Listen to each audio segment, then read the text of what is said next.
જય ગિરનારી મિત્રો, હર હર મહાદેવ। આજે આપણે આવી ગયા છીએ જૂનાગઢમાં, એમ કહેવાય મહાશિવરાત્રિના મેળામાં। મિત્રો, મહાશિવરાત્રિનો મેળો એટલે ભજન, ભોજન અને ભક્તિનો મેળો, એટલે કે ત્રિવેણી સંગમ। મિત્રો, મહાશિવરાત્રિના ઘર બેઠા તમે દર્શન કરવા માગતા હોય તો આપણી ચેનલ સાથે જોડાયેલા રહેજો। આ ચેનલમાં તમને રવેડીના પણ દર્શન થશે, તેમજ દિગંબર સાધુ સંતોના પણ તમને દર્શન જોવા મળશે। ઘર બેઠા તમે શિવરાત્રિના દર્શન કરવા માગતો તો આપણી સાથે ચેનલ સાથે જોડાયેલા રહેજો। તેમજ નાગા સાધુ, દિગંબર સાધુના પણ દર્શન તમને ઘર બેઠા જોવા મળશે। મિત્રો દ્વારા આ વખતે સરસ મજાની એમ કહેવાય કે આ જગ્યા પર નવું કંઈ જોવા મળ્યું તો આમ કેવું મહાશિવરાત્રિમાં એમ કહેવાય કે પેન્ટિંગ જોવા તમને મળશે। સરસ મજાની એમ કહેવાય કે પેન્ટિંગ કરેલી છે, શિવમય વાતાવરણ બનાવવામાં આવેલું છે, જોઈ શકો છો। આ બાજુ પણ સરસ મજાની એમ પેન્ટિંગ કરવામાં આવેલી છે। અમુક જગ્યા પર એમ કહેવાય સેલ્ફી પોઈન્ટ પણ બનાવવામાં આવેલા છે, જેથી લોકો સેલ્ફી પણ પાડી શકે। તમે જોઈ શકો છો અહીંયા સરસ મજાનું એમ કહેવાય કે આ વખતે તંત્ર દ્વારા કામગીરી પણ કરવામાં આવેલી છે। જોઈ શકો છો કેટલા બધા લોકો આ વખતે મહાશિવરાત્રિના મેળામાં આવી ચૂક્યા છે। આ સામો એમ કહેવાય ગરવગઢ ગિરનાર આપણો જોઈ શકો છો। ભક્તિમય એમ કહેવાય વાતાવરણ એમ કહેવાય કે બની ગયેલું છે। પીવાના પાણીની ટાંકી જૂનાગઢ નગરપાલિકા દ્વારા અહીંયા એમ કહેવાય નિઃશુલ્ક આપવામાં આવેલી છે। જોઈ શકો છો અહીંયા પીવાના પાણીની પણ વ્યવસ્થા કરવામાં આવેલી છે જૂનાગઢ નગરપાલિકા દ્વારા। શિવરાત્રિના મેળામાં તમામ લોકો એમ કે પોતાના રોજગાર માટે પણ આવતા હોય છે। તમે જોઈ શકો છો અહીંયા તલવાર પણ વેચાય છે મેળામાં। આ વખતે તમને એમ તલવાર પણ જોવા મળે છે, તલવાર પણ શસ્ત્ર પણ તમને મળી જશે। જોઈ શકો છો શસ્ત્ર પણ, તલવારના જે લોકો શોખીન હોય એને શસ્ત્ર પણ અહીંયા મળી જશે। સરસ મજાની તલવાર પણ વેચવામાં આવી રહી છે અહીંયા। મિત્રો, શિવરાત્રિના મેળામાં જગ્યા જગ્યા પર તમને આ રીતના પાણીના પરબ અને અન્નક્ષેત્ર પણ તમને જોવા મળશે। જોઈ શકો છો અહીંયા ગૌદાન એ મહાદાન દ્વારા એમ કે પાણીનો પરબ તમે જોઈ શકો છો। શિવરાત્રિના મેળામાં આવો તો તમને આ પ્રકારની વસ્તુ પણ તમને મળી જશે। તમામ ઘર સામગ્રી એમ કહેવાય વાસણ તમને આ જગ્યા પર જોવા મળશે, તમે ખરીદી પણ કરી શકો છો। હાલ આપણે એમ કહેવાય કે ભવનાથના પ્રવેશદ્વાર ઉપર પહોંચી ચૂક્યા છીએ। જોઈ શકો છો કે મહાશિવરાત્રિમાં કેટલા બધા લોકો આવી ચૂક્યા છે। જોઈ શકો છો એ માહોલ કંઈક અલગ જ છે આ જગ્યા પર। આ વખતે પરિક્રમા રદ દેવાને કારણે ઘણા લોકો આવી ન ચૂકેલા, જેના લીધે આ વખતે એમ કહેવાય કે મહાશિવરાત્રિમાં તે લોકો આવી ચૂકેલા છે।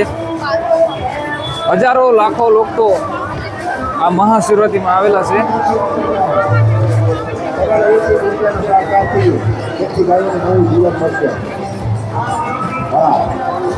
જગ્યા જગ્યા પર તમને પાણીના પરબ અને અન્નક્ષેત્ર જોવા મળશે। તમને સેવા ટ્રસ્ટ દ્વારા તમને ભોજન પ્રસાદ પણ આપવામાં આવે છે। જોઈ શકો છો અલગ અલગ જગ્યા પર। હાલ આપણે એમ કહેવાય કે ભવનાથ મહાદેવના મંદિરની સામે પહોંચી ગયા છીએ। ત્યાં આપણે એમ કહેવાય કે ભવનાથ મહાદેવના દર્શન પણ કરાવીશું, તેમજ જે શાહી સ્નાન થવાનું છે, જ્યાં મુરગીકુંડ છે, જ્યાં નાગા સાધુઓ સ્નાન કરશે તે પણ તમને બતાવવાનો અમે પ્રયત્ન કરશું। વિડીયોમાં તમે બન્યા રહેજો। હાલ આપણે એમ કહેવાય કે ભવનાથ મહાદેવની મંદિરની સામે પહોંચી ગયા છીએ। તમે જોઈ શકો છો લાખો હજારો ભક્તો એમ કહેવાય કે આ શિવરાત્રિના મેળામાં જોડાઈ શક્યા છે। હજારો લાખો ભક્તો એમ કહેવાય કે ભવનાથ મહાદેવના દર્શન કરવા માટે અહીંયા જઈ રહ્યા છે। પોલીસ દ્વારા પણ એમ કહેવાય કે કડક બંદોબસ્ત કરવામાં આવી રહેલો છે।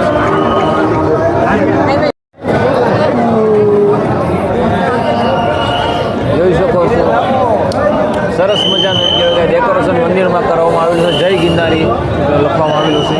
હાલો ભાઈ આ બાજુ મોબાઈલ મૂકી દે ને ભાઈ, મોબાઈલ મૂકી દે। ઠંડ ફેરવો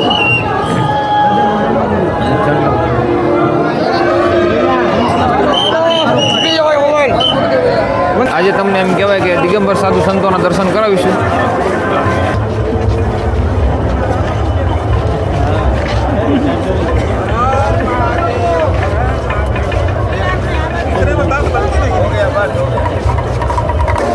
કાલે જ્યારે મહાસ્નાન થશે ત્યારે એમ કહેવાય કે મુરગીકુંડમાં ત્યારે તમામ આ સાધુ સંતો તે મુરગીકુંડમાં સ્નાન કરશે, તેમજ કાલે જે રવેટી નીકળશે તે રવેટીમાં તમામ સાધુ સંતો તમને જોવા મળશે। હાલ એમ કહેવું કે સાધુ સંતો પોતપોતાના ધૂણા ધખાવી અને બેસી ગયેલા છે। જોઈ શકો છો સાધુના જીવનમાં પોતાના ધૂણાનું ખૂબ જ મોટું મહત્ત્વ હોય છે। જોઈ શકો છો આ વખતે શિવરાત્રિના એમ કહેવાય કે મેળામાં એમ કહેવાય કે ભાવિક ભક્તો ખૂબ જ જોડાઈ ચૂક્યા છે। આ જગ્યા પર એમ કહેવાય પંચનામ જૂના અખાડા એમ કહેવાય કે અખાડો છે એમ કહેવાય કે અને સામે ભારતી આશ્રમનો ગેટ તમને જોવા મળશે. હાલ મિત્રો આપણે એમ કહેવાય કે શ્રી પંચ દશનામ જૂના અખાડાની સામે આપણે ઊભેલા છીએ. આગળ આપણે એમ કહેવાય કે પંચનામ જૂના અખાડામાં જઈ અને સાધુ સંતોના પણ દર્શન કરાવીશું. ભાગ્યા વગર આપે ઈ જ મહાદેવ. બોલે કી ફોજ કરે ફોજ, બોલે દાસ તમે નહીં દાસ. મહાદેવને યાદ કરી ઓમ નાગેન.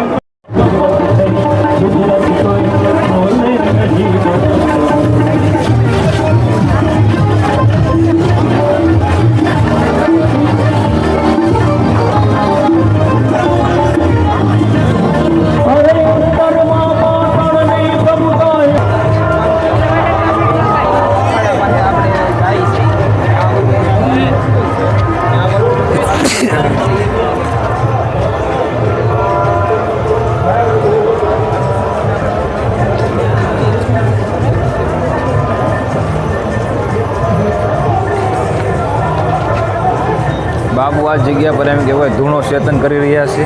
જોઈ શકો છો તમે. સાધુ સંતોનો પોતાના જીવનમાં ધૂણોનું ખૂબ જ મહત્વ હોય છે.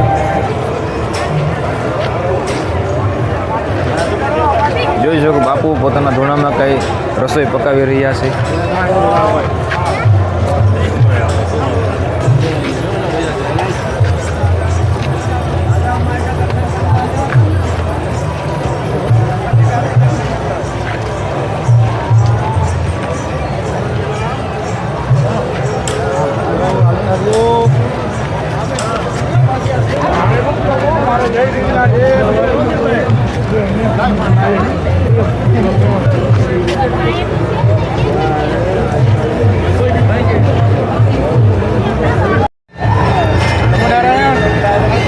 જય ગિરનારી બાપુ.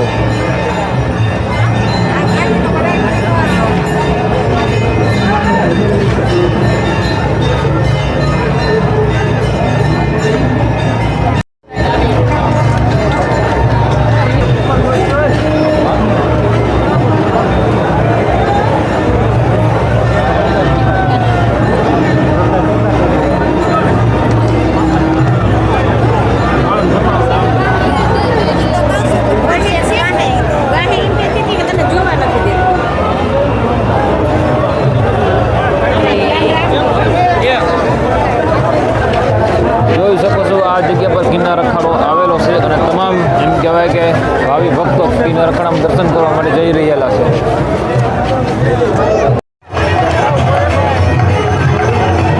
જોઈ શકો છો બાપુએ કેટલી રુદ્રાક્ષ ધારણ કરેલી છે.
જોઈ શકો છો કીર્તિદાન ગઢીઓના ઉતારો છે. શિવ મહોત્સવ મિની કુંભ ભજન અને ભોજન બંને થાય છે અહીંયા.